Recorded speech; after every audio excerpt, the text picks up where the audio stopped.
Well, good afternoon.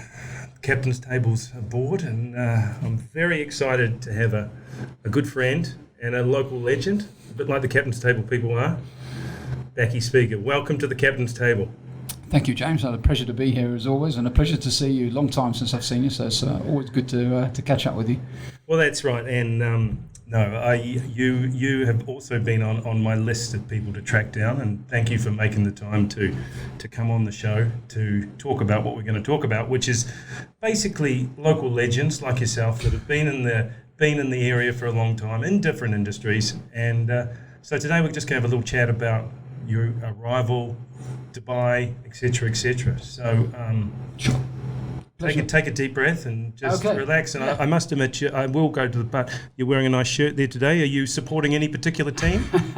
Well, today, I should say last night, was a fantastic event that took place. So I'm not sure about it's coming home, but it's certainly coming Rome with a bit of luck on Sunday. Good. So Italy won the penalty shootout with Spain in the semi-final of the Euros.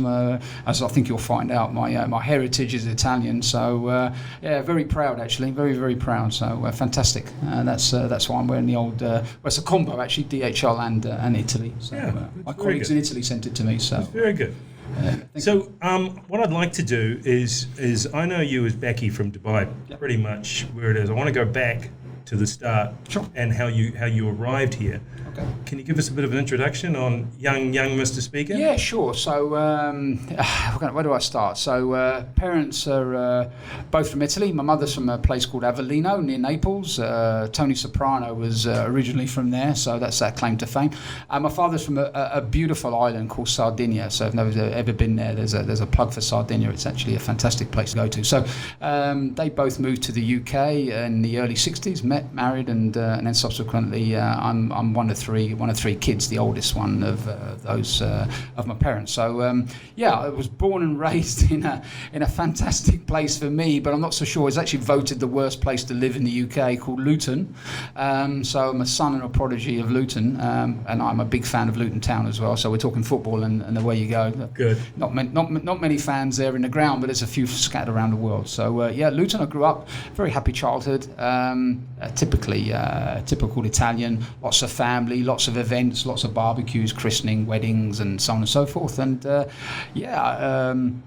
I grew up there, worked there, and really I did a lot of part-time jobs, paper rounds and such. I worked in an off license, worked in an electrical shop at a weekend, and then really my first job full-time was, and this is actually quite ironic to be honest with you, because it's sort of a Back to the Future, but it was flying on a plane, doing customs paperwork before the common market, or the EU. In essence, the economic union sort of took place. So if you fast forward today and you've got Brexit, it's really in essence what the guys in the UK have to do again is do entries for material for Brexit. So I think if I do leave here, I've got a job waiting for me back in the UK. To be fair, because it's I was a customs clearance clerk. With a fantastic company called XP, in the logistics and express parcel business, and that was pretty much my early days. And then and from Luton, then I started sort of branching out elsewhere. But a very happy childhood, and a very very nice place to live. And although not so much these days. So there you go. That's not much I can say. Big plug for Luton Town, though. Anybody there? No, we have some. Ted, we have some supporters from Luton Town, don't we? On the group. I think so. Yeah. Yeah. No, we don't. No. Yeah. I'm sure they'll tell us if not anyway. But so XP Logistics was a DHL UK after that, or? No, so XP, which was a great, very customer-centric company, Dutch actually, to be fair, and they got, after, I was with them for about 6 years, sadly, they, very, very customer-centric, everything they did, it met to the point where probably they made little profit because they spent more on sort of development and infrastructure rather than, worrying about profits, but to serve the customer. And after about 6 years, they needed to expand and get a lot of slots in southern Holland. The main hub was a place called Maastricht, and sadly they couldn't get it. So what happened was the parent, which was mostly KLM, had the majority share in a company called Vendex, sold them to TNT. Okay. So TNT swallowed them up, and that was also a big learning curve. And I was after a couple of years with the group there, I got asked to join FedEx. Would you believe? Right. So Okay. I did a couple of years with FedEx in central London. What are we talking here? Are we talking early 90s? We're talking late 80s, actually, to be fair. So a couple of years with, and when I left TNT, a lot of guys came and joined with me. Mm-hmm. So I left a bit of I'm not sure if it's a good taste or a bad taste with TNT. So they asked me to come back after about 2 years. Yeah. So I joined them, and then after literally a year that I was back with TNT, they asked me to go work for them in Italy. Right. So I did a lot of opening and closing of. I think it was you call it sort of making your mark as such. To be fair, so I went back to repatriated as such. To be fair to my roots, and off we went to Italy. Up in Piemonte, Turin, Genova, and I'm just fantastic in many ways, certainly from a personal perspective. And I spent 3 happy years with TNT, and then and DHL came calling, and I've been with DHL now 29 years. So if you do the maths, it's there you go. But it was DHL Italy to start off with? Yes, it was. It was in 1992. I think if my maths works right out. To be fair, so that's when I joined. 29 years ago. 29 years ago, I joined DHL in a place called Bologna. Yes. And then subsequently did closed a number of hubs and different places. Sounds very nice. Florence, Pisa, Venice, Verona, Emilia Romagna. Lots of different 4 lead. So there was a lot of. Yeah, it was just a good development, and I did a couple of years there, and then a lady from the UK came calling, heard my name, and said, "Look, would you like to come back to the UK? We've got a big job for you in East Midlands if you'd like to come. But I'd like to interview you first." So she came to Bologna. She said, "I don't want to see you. I would like to see you in your workplace with your work colleagues." Now, I used to look after these places as I just mentioned: Verona, Pisa, Venice, all this. So she said, "I'd like to see you in all these places with your team." So anyway, it ended up a shopping trip rather than an interview. To be honest with you, sightseeing tour, So and I went back to East Midlands after we'd had literally we had the third of our children. All 3 were born in the UK, and off I went to East Midlands for 5 years, I think, just 5.5 years. Before I came to the Middle East. Right. Okay. So East Midlands, and then how did the Middle East connection come in?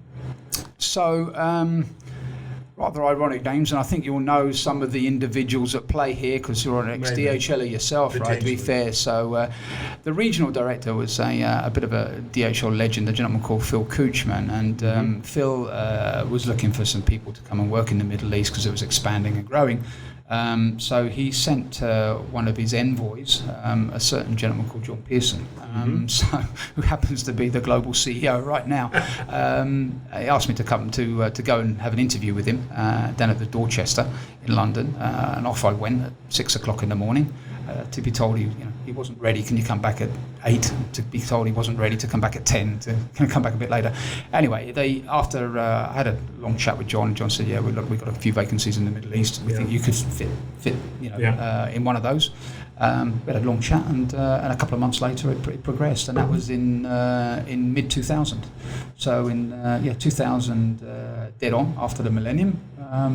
I popped down here with the wife and the 3 kids, and that was it. So been here ever since, James. So okay, 2000, where Dubai was just probably on the cusp of exploding into the property boom to where it was. So what was it like? What was the infrastructure like at that time? Tell me about your first day.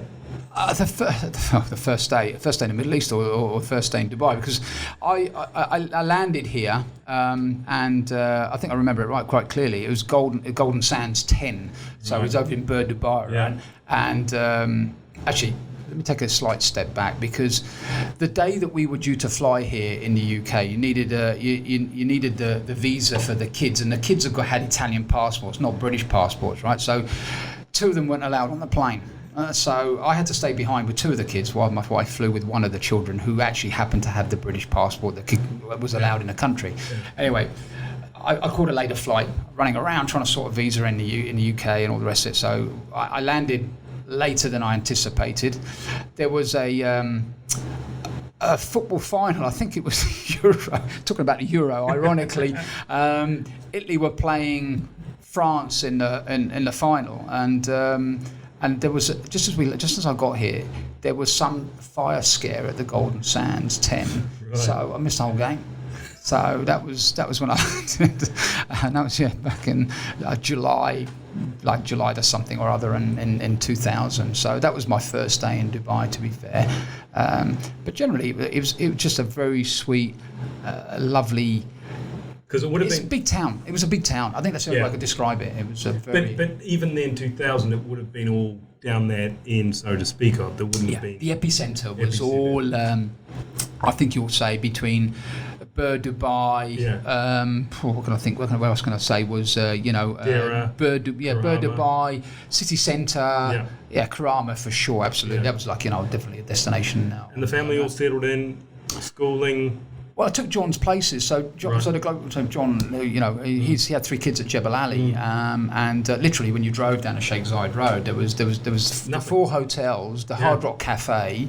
Golf course. The golf course was there, and that was it. In fact, I remember my wife saying, I'd already booked the kids' places, and she said, "Well, where are you taking them to? This is in the middle of the desert here, right? Jebel Ali is like, because there was nothing breaking the sand on the road even on Sheikh Zayed. So it was, and there was Sakim, Jumeirah was more the coffee shops that you had there, and Spinneys, which is obviously still there now, but places like that. And but it was very friendly, very familiar, very informal. You would go out, you would see people you would know, and it was a very very nice atmosphere. In fact, my wife longs for those days, I think, to be honest with you, more so than these days. But that's a different matter. It's a different matter. It was a different time. What was the biggest changes in the workplace? Obviously, you'd spent 6 or 7 years, pretty much Europe, and then suddenly in the Middle East. How was the major changes? I think okay. So I think you've had sort of different periods of development. So that sort of 2000 to 2003 or 4 was. Very entrepreneurial, still a throwback, I think, from the older days where things were sort of growing, and they were growing in a sort of a chaotic, if I can put it that way. Growth was growth, and I'm not saying nobody was strategic or planned, but there was just growth that came through the door to a certain degree. I'm not just talking about our industry in general, right? Whether it's Jebel Ali Port, or whether it was Al-Quoz, or whatever it happened to be, whatever industry you happened to be in, the service industry, the hotels, there's hardly anybody there. Then I think really from the property boom around 2004 onwards, you started seeing everything sort of growing, but in a more mature way, a structured way. Between how you sold property, you saw Emirates Airlines and Etihad, where you work, obviously, grow substantially, more tourists. But with it came, I think, a lot more. I'm not saying everybody was. There was not unprofessionalism. There was just more maturing of all the markets. So therefore, you started to see this sort of structure, discipline, and more formal activity growing, and with it grew more communities that were not there before, to be honest with you. So and then after that, I would say then after 2010 was a completely different type of evolution. But it was I City actually. I mean, you look at 2004 potentially through to even 2008, 2000, it just went through. It was like hyperzone. It was super. It was hyper in every way. Hyper tourism. Hyper real estate. Hyper industry. There was trade. Literally every angle of almost every corner of the world was starting to be covered one way, shape, form, or another. To be fair, it wasn't out of reach actually. To be fair, and then you started to see big events come here, huge events that really put not just Dubai but the UAE, actually the Middle East on the map. I'd actually say that because I think I've got one foot in the UAE, but I've actually got one big foot outside. I was going to touch on that. So you did was it 3 or 4 years Dubai centric, and then moved on from a Middle East operation? I was lucky actually. After 6 months of being in the UAE, I was given a dual role to actually manage the Middle East, right? So I mean, my role is obviously managing operations for DHL across across the whole of the Middle East, North Africa. Yeah. So 19 countries. We weren't quite 19 countries at the beginning, but we were certainly we were smaller in terms of the countries that we covered. But I was given the responsibility to develop those other countries, and they were all at different levels. I mean, really, I think you were in Saudi Arabia in those days, so Saudi is probably, I would say, along with the UAE, a little bit more avant-garde than other locations. So the obviously the challenge was to bring them up to a certain level equal to those other countries. So, but yeah, I mean, look, the Middle East is a beautiful place with a lot of great people in it. To be honest with you, very friendly, and just different cultures. So, whereas the UAE is very commercial, I would say, you'd find a rural place like Yemen or Iraq or I was gonna, I wanted to touch on that. I'm sure there's been some great stories, but is there anything that comes to mind of a particular meeting or something that sort of went, I'm not in Kansas anymore? I'm sure that happened every day. I've had a lot of those, right? To be fair, between opening up Afghanistan, Iraq, Libya, Syria, I think probably I've had a few sort of, I wouldn't say near misses, but I mean, certainly after the liberation in Iraq, we were driving down the highway with the, in armoured vehicles and staying in hotels that were armoured. I remember going to Libya and I think the hotel got stormed about 5 days after we left, sort of thing. And it's just, you reflect back and you think, maybe a little bit too gung-ho, but probably one of the funniest ones, I think, to be fair, I went to Afghanistan, again, straight after liberation, and there was I think he was actually an Australian gentleman, decided to open up a pizzeria in downtown Kabul, and his generator was struggling to literally drive the sort of, all the lighting in this restaurant. So I'm sat there in Kabul, which had obviously been in the CNN and all these other fantastic news networks, having a pizza in downtown Kabul, and the generator always sort of cutting out halfway through it. So pizza sort of came along a bit floppy and a bit sort of uncooked and all the rest of it, to be fair. Not quite Naples at all, So there's quite a lot of stories, and I'm fortunate because the company's given me a great opportunity to sort of meet and go and travel to these great places, to be fair. Well, I mean, I want to touch on the people, and I think that seems to be the thing that keeps on coming out all the time, and the entrepreneur part, and the famous story from Kuwait, the last flight out, first flight back in, and it sort of typifies the company.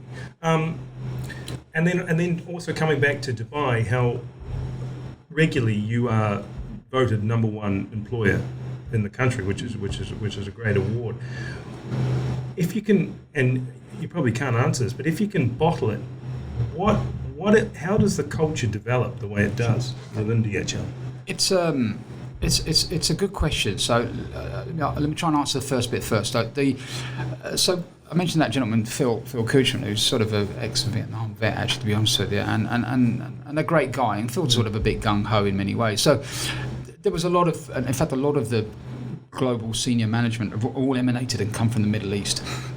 So they've always had this sort of great spirit, and as the ops guy, I sort of cottoned onto it quite quickly, in terms of this, first in, last out, and here we have had lots of countries that either opened or closed because one reason or another, political, civil unrest, or sometimes just economic, problems that one country or another has had. So we've had to adapt quite quickly. So Kuwait was a classic you've mentioned in terms of the first Gulf War, and the second one, and others as well. So I really bottled that up and made it our mantra. So in terms of really carrying that out, so demanding that we put the first flight in, and because we've got an airline, we're able to sort of do that and get the people on the ground. So, but without taking undue risk, because that's also there is a lot of risk attached to it, whether it's a plane or whether it's a person, and we want to protect everybody. So you've got to do it in a balanced way, but at least you're able to do it if you've got the asset to do it. Let's put it that way. So and that's really stood us in good stand, and that's what allowed us sort of grow and develop a lot of activity in a lot of these countries. Now, to get onto the people, I think I go back and I've been with DHL sort of, as I said, 29 years. There was an element of different characters that came into the business in a certain way, and were very much, yes, it was a big brand. It was very, very again growing and took on a certain the characters that came in were big characters. And sometimes their characters were bigger, or they thought they were bigger than the company. I think what's developed is, and I think really down to we had a CEO called Ken Allen, and in 2009 he took the company really by the scruff of the neck. He developed a blueprint for training, for induction, and for how we should behave. And I've got to tell you, I know there was an economic. But was that different to historic entrepreneur sort of? But he bottled up the old entrepreneurial spirit, what he demanded was a certain behaviour and ethic, or customer centricity, if I can put it that way. And all of a sudden, I've got to be honest with you, and like I've been with a number of companies in a different way. Things like empire building, politics, it just went out the window because your total focus. And this sounds corny, actually. I don't mean it to be corny. I want it to be that. The customer centricity is the one thing that unites you in terms, or should I say, or looking after your people. If you look after your people, they look after your service, and that's really what DHL is predominantly all about, right? To be honest with you. Now it sounds corny, but then when you see it, then when we win, great places to work or top employer in so many countries, it's really because harness that we're not interested in empire, but we're not interested in. We're interested about serving the customer and motivating our people. Exactly. If we do that, then hopefully the customer will buy into what the service that we're offering, and that's pretty much it, really, to be fair. So, yeah, we've had a culture shift in the sense of how we act. I think, to be fair. And we've really done a lot of great things for our people as well. I think that's it. I can't say any more now. I could talk about DHL all the time, right? And culture. I see it. I see it a bit like a sports team after the match. When you hang around together in the club rooms afterwards against those sports teams that just disappear. That's a good way to put it. I think that's good. That's a good way to put it. Because you look at the old boys who have now left the company. It's still a very tight-knit group, isn't it? They are, one of them, James, which is always a pleasure to see you, to be fair. But yeah, I think I can count probably not just in the UAE, but there's probably 30 or 40 ex-colleagues and who are actually my colleagues are my friends, or my ex-colleagues are a lot of my friends, because I actually, and that's not that can be with one or two, but not when you talk about maybe 30 or 40 people, it's a lot. Yeah, they're still here. Their relationship with DHL is strong. Our relationship with them is strong in different ways. Customers and suppliers, whatever it may be. But it's transcended time, and it's great. It's actually great, to be honest with you. And the connection between DHL and obviously the Middle East is close and very strong from a local level as well. Yeah, we've been here 46 years, so since '76, right? So we were the first ones here. We used to have a monopoly in Saudis, don't know, up until '92. We first set foot in Bahrain, and then expanded from there onwards. Bahrain was our epicenter, continues to be actually our hub. Our countries went from sort of, from 6 to 9 to 12 to 19. So our Middle East, and it's just been an incredible journey, and just incredibly proud, I think, of what we've done, and the people and what they've been able to do locally. So if you empower them, they basically do. This local meets global, and global act global, think local. It really works well with us here. To be fair, this is a great place where you can actually do that. Yeah, absolutely. And during COVID, you, against a lot of other industries, accelerated, correct? Or how was COVID affecting you? I think it's a good one to ask, actually, to be fair. So come January, you started seeing, like January 2020, you started seeing the advent, obviously, of the epidemic hit in China. All of a sudden, China falls off the end of the cliff because it closes, and then you had the Chinese New Year, I remember, and all the factories were closed actually in China, and they were in the middle of this pandemic, as it was then. So there was a lot of the PPE going to China. Was the main manufacturer of it all, but it was closed. Yeah. So everyone was sending PPE to support and help China. So all of a sudden, the trade shift was all from west to east. Most of it sort of east to west, but this time it was going west to east. Then China opened after New Year, and it got a hold of the pandemic, and what you found was that come late March, April, they started then manufacturing for the rest of the world with a lot of PPE. So you get a shift then from, going from east to west. So that was, but China was still slow going. And then April, I seem to remember, then, there was you go back to a great employer. And I remember our CEO back in April when things were looking a bit gloomy last year. And he said, don't worry, we will not touch one person. We will ride this through. And that's a great statement to make for people, to be honest with you. Peace of mind. And then from May onwards, as people were sort of locked indoors, or had, I would say also industries were decided to order online as well and do, their supply chains. Then, this e-commerce boom sort of took place. And that really sort of, fueled a lot of growth. I think I remember right in and around Eid last year onwards, and from then onwards really all the way through. Then the B2B started coming back from about September, October in its different sort of slow waves as it opened up. So it's been a very unusual journey, but it's been actually it sort of tested us. And I've got to be honest with you, we stress tested a lot, and we've done. I think we've done pretty well. I think, honestly, to be honest. But you would be back to 100% of pre-COVID now. In what way? Sorry, in terms of volumes, people on the ground. People we've employed. I mean, the Middle East has gone up almost. I think we were 5,200 or 300. We're up to 6,000 people. We've actually grown during COVID. During COVID, we've grown so significantly. Actually, to be fair, we've seen some of our countries literally, in terms of the volumes, close on double some of them. So in terms of volume inbound that's coming into those, so we've had to adapt and deal with it. A lot of commercial airlines no longer exist, so we forced a lot more on our own aircraft, and reconfigured our network to deal with these trade flows, because they've been quite unusual, and they're changing very frequently. Honestly, the change is literally from month to month. So you're putting a plane going from east to west, and all of a sudden you need to flow it from going north to south. It's a configuration change. You're going to find another asset to fly it. So it's been a bit of a challenge, but I think we've been there to serve industry. We've been there to serve individuals. In some cases, it's medicine. I remember a lot of personal people asking me, can I help them with people stuck in other countries and they needed special medicines for sons and daughters and what have you, or a passport for visas. And so we've actually acted in a humanitarian way as well as just e-commerce or business to business. Was there any surprises through this whole thing that you just didn't expect and see?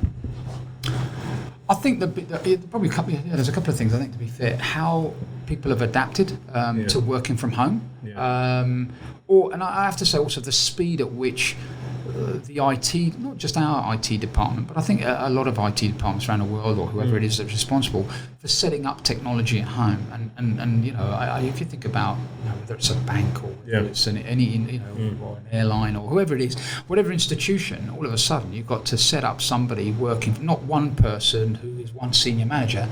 We've got 300-400 CS staff, and all of a sudden they're working from home. Right. Whether they're working on a VPN or some sort of line or something, you've got to set that up somehow. So I just think it's just been immensely, from a distance, watching how easily this stuff was set up quite quickly. Right. And then the people who are basically have adapted to this new way of working. I think there might be a bit of a challenge to sort of bring it back, but anyway, that's a different argument. Well, I think that is the case. Is that there's a lot of industries that aren't going back.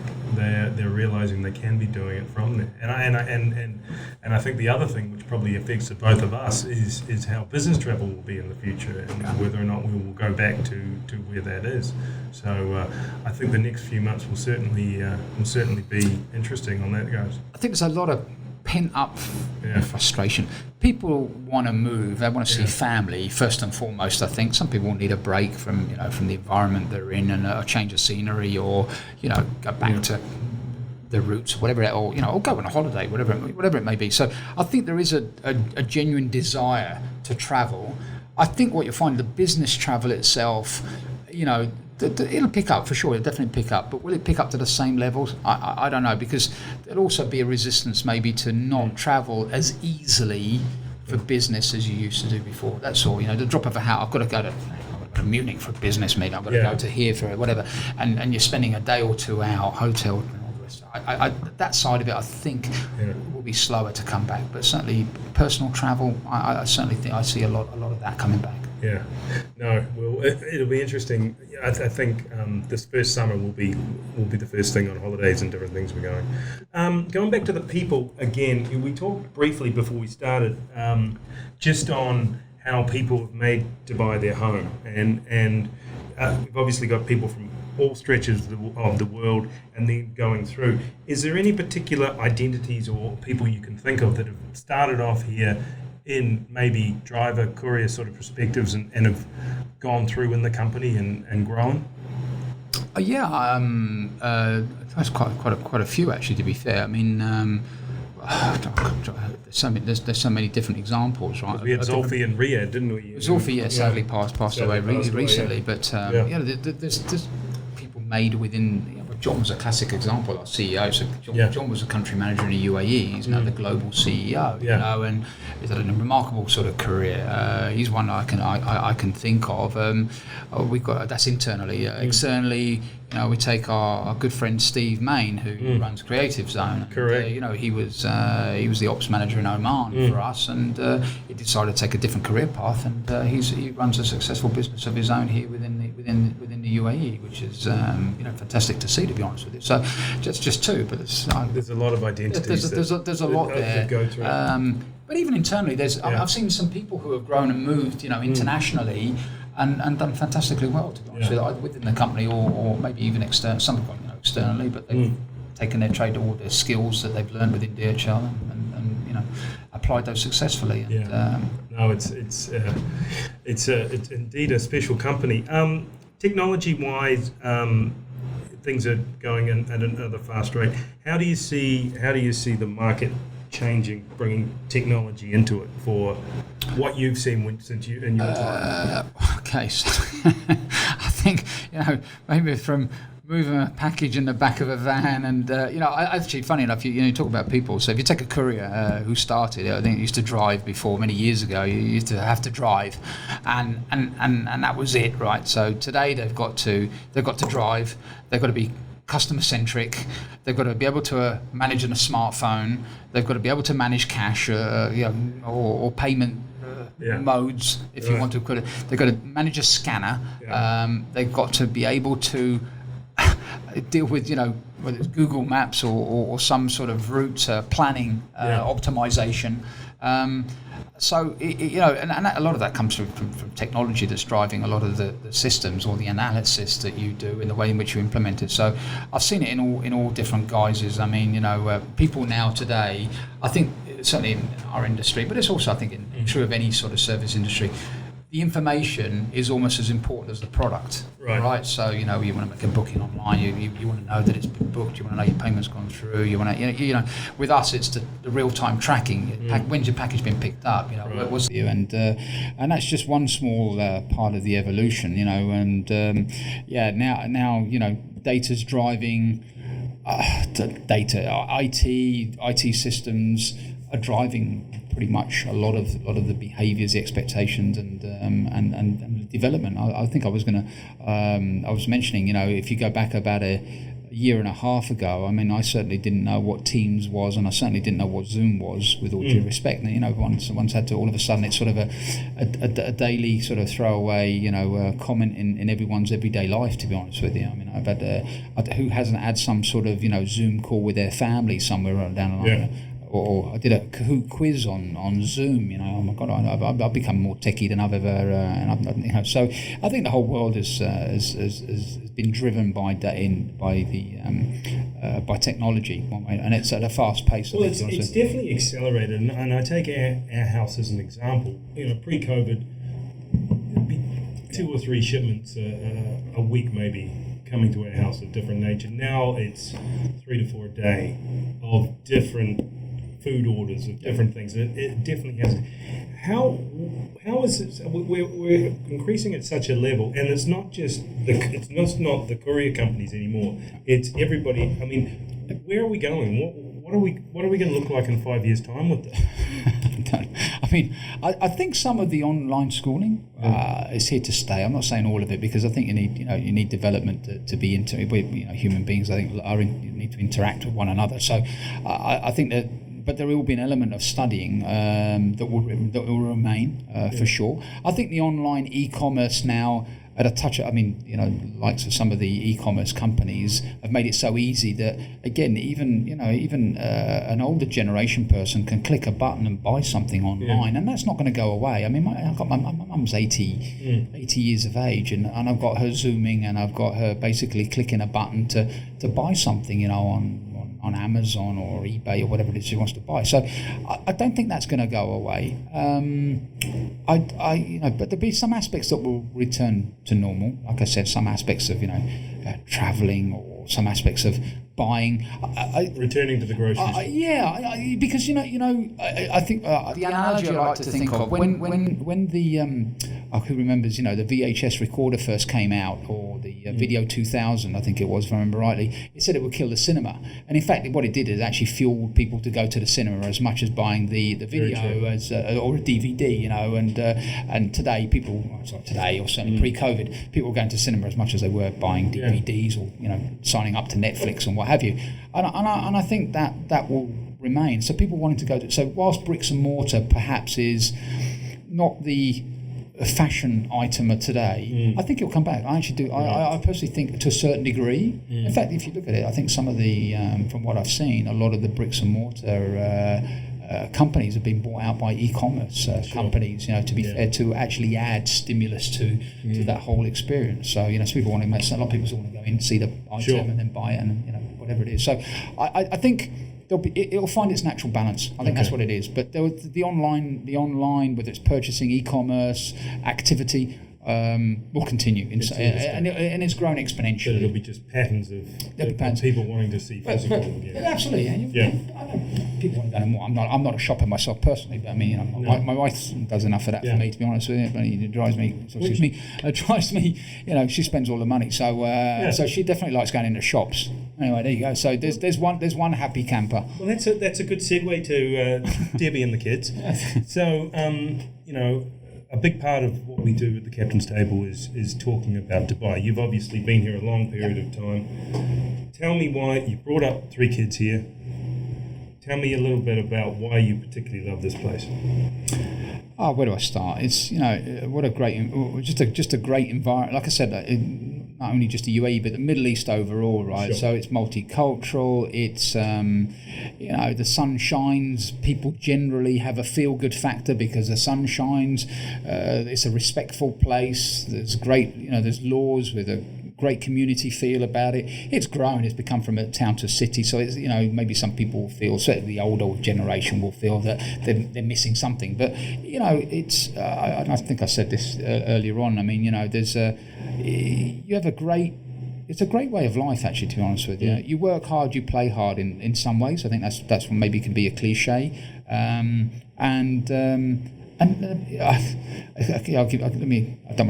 Let's just say some places in Europe, give you sort of a work also analogy here is you go into work and it's raining, and in Europe, for example, where I've worked quite extensively, and before it was raining, it was miserable, it was dark, people sort of wear dark clothing, and the mood is somber. Here, you same sort of, you go into work in the morning and maybe do a bit of a briefing with the guys and give you a round of applause, or they buy into it a bit quicker. Maybe because they've got to roll out of bed, and they do roll out of bed, but they roll out of bed with a bit more of a smile on their face, a bit more of a skip, a hop, skip, and a jump on there, of coming to work. That it doesn't seem more as a chore, so to speak. Or the family like it. Exactly. It's great. I mean, and the learning for the schooling is superb here. It doesn't matter what school, whether you like it or you don't like it. But so all of that aspect, I think, is just great, to be fair. So my 3 children grew up here, went to school here, and I think they had a great sort of outdoorsy life, I think, to be honest with you, because the weather afforded them to do that. And then they went to university and in the UK, and two daughters are still in London, so obviously like the rain. And one's out here, so one. So that's there you go. My wife actually does miss home sometimes, but but I do a lot of sport here as well, James. Sure. So I've heard about your football. I play a lot of football, a little bit of golf with a few older guys. Just taking up paddle tennis, which I quite enjoy. So, you have a bit of a golfing team. What are those guys called that you would? The Dubai Old Golf Society. Right, just a bunch of old scratch golfers. Well, they lie. I don't know what they do. They lie on their handicap. That's all I can say, James. They're some lie to their own benefit.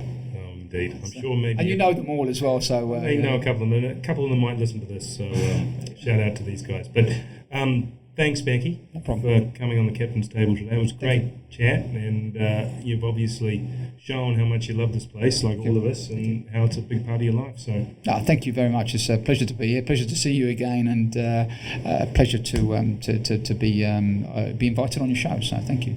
Thank you, Becky.